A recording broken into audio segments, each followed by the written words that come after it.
រាថយឡើយសាងល្អរួមគ្នារួមចិត្តកាយរិទ្ធមិនយើងអើយគឺយើងនេះហើយអ្នកនាំសាសន្តិ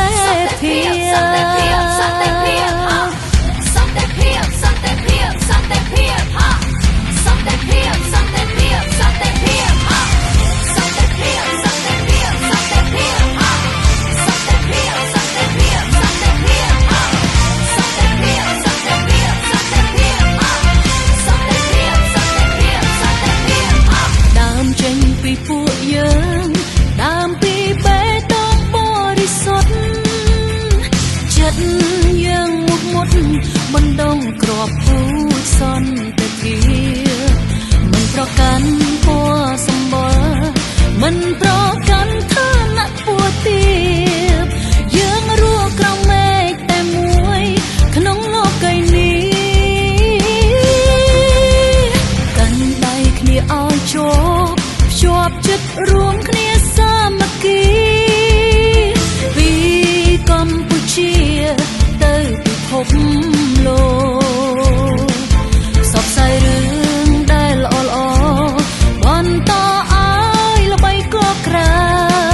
ថ្ងៃនេះថ្ងៃស្អែកកម្ពុជាមានស្នាមញញឹម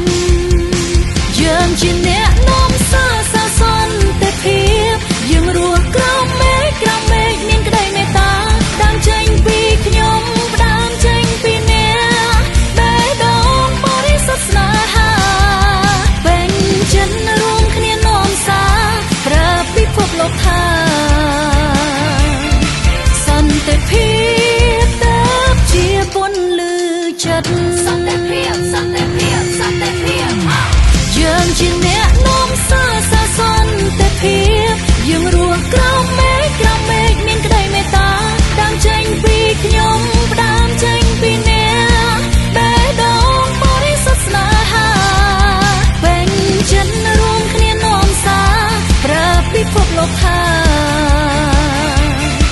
សន្តិភាពទៅជាពន្លឺចិត្ត